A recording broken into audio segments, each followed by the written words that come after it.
What's up, Drew? This is Ben here, and wow, wow,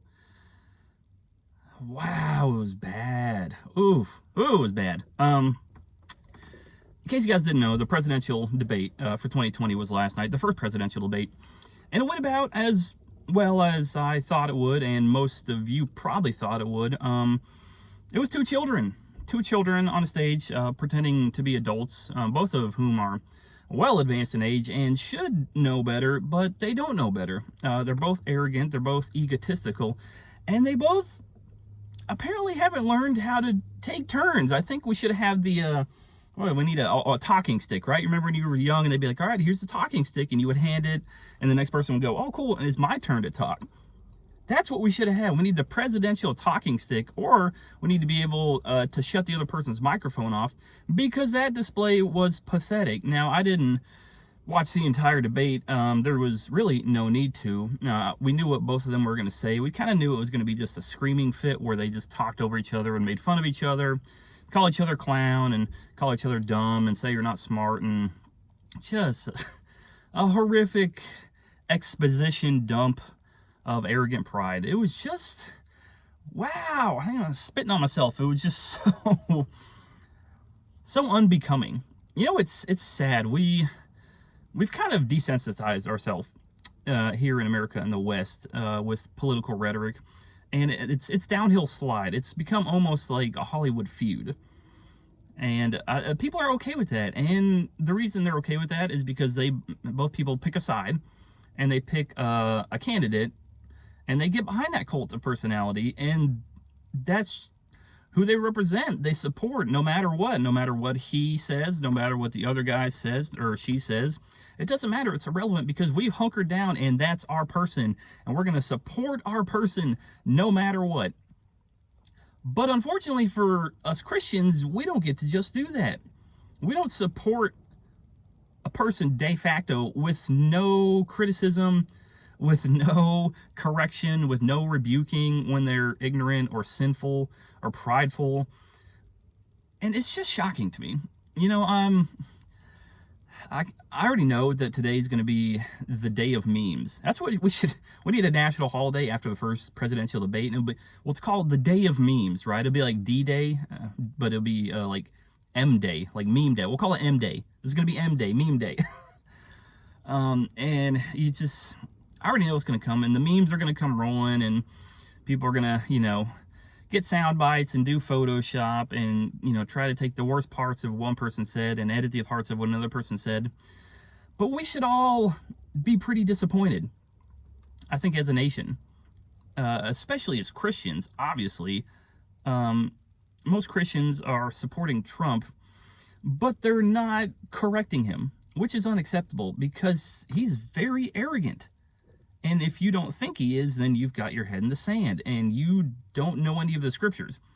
He's a very prideful man, and he's got Paula White, and she's a prosperity heretic. Now, I'm sure she's probably itching his ears and whispering into his other ear that he's amazing and that he's God's instrument on planet Earth to thwart the evil, sinful Democratic Party and a bunch of other stuff. She's obviously not qualified to teach him anything from the scriptures, because she's a heretic.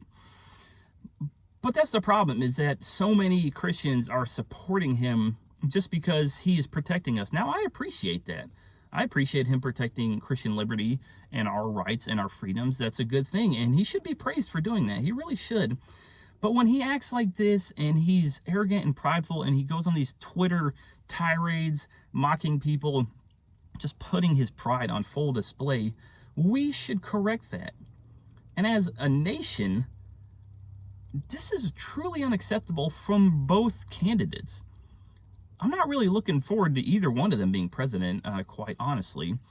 I'm going to vote for Trump, not because I support Trump, but because I believe that the Democratic Party in whole represents mostly anti-Christian values. So I'm voting for Trump out of the fact that I think the other side is evil. And that's kind of a sad place to be, because the Republican Party isn't really that much better these days. Now, we're kind of in a weird spot here in America, because the only thing that's going to fix this is the gospel. It truly is. We've allowed the Democratic and Republican Party and all these other parties to chime in and try to fix it and offer their solutions. And we can see that neither one of them are offering solutions. We are dividing as a country more and more. And politics is not going to fix this. It's really not, because the problem isn't politics, right? Politics, your political position is just an outworking of your worldview. So you support the political party or the political agenda of the people that represent your view about the world, right? Whether it be economics or abortion, sexuality, whatever it is, the party that you support, you're supporting them because of your worldview, not because you're a Democrat or Republican first. Your Republican or Democratic leanings are an outworking. It's a secondary issue from your worldview. But the only thing that's going to fix this is the gospel, because we're not, just battling political positions. You're battling a secondary issue, right? It's like the war is here, but we're fighting up here or over there. We're skirting the real issues. And the only thing that is actually going to change that is the gospel presentation. And historically, I think that's proven to be true. When you look at Rome was falling apart. It was a very evil society, but they had the Pax Romana. They had the Roman peace, right?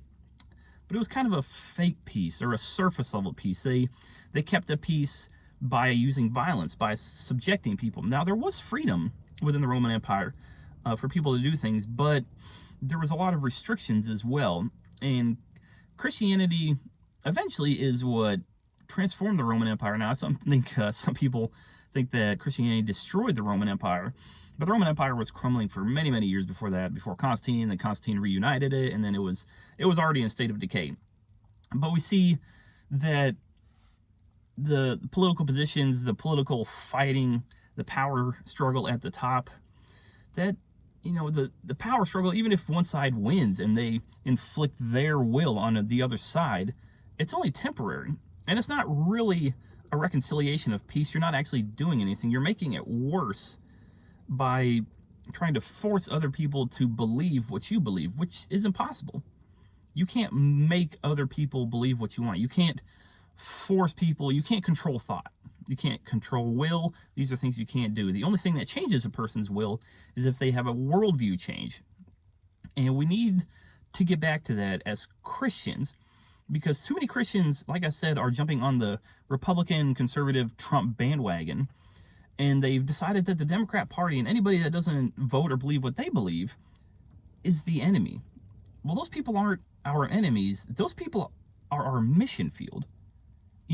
Biden is our mission field. Pelosi is our mission field. AOC is our mission field. And Donald Trump is also our mission field. And for those of you who are out there thinking, yeah, but Donald Trump, he's a Christian. He supports on. No. I don't believe that for a second. The way he talks, he's prideful, he's arrogant, he curses, he attacks people. He shows no fruit of a transformed Christian life that has been transformed by the death, burial, and resurrection of Christ and the indwelling of the Holy Spirit. I see zero regeneration in his life. I'm sorry. If you do, I don't know where you're seeing it. It's not on Twitter. It's not online. It's not at the presidential debate. Truly, this is a sad day for America. So I guess let meme day I can't even think right now. I'm so annoyed. Commence. That's the word I'm looking for. Yeah, let M Day commence. This is M Day, and it truly is a sad day for America. Let's, instead of doing memes today, maybe we should pray today. Pray for Vice President Biden, and pray for President Trump, and pray for our country, that people will wake up and actually be transformed, instead of just lobbing grenades at the other aisle. Thanks for tuning in, guys. What did you think about the presidential debate? Comment down below. What, I don't even know. I don't even want to just comment in the comments. Comment what you think. I don't even know what to ask. It's truly sad.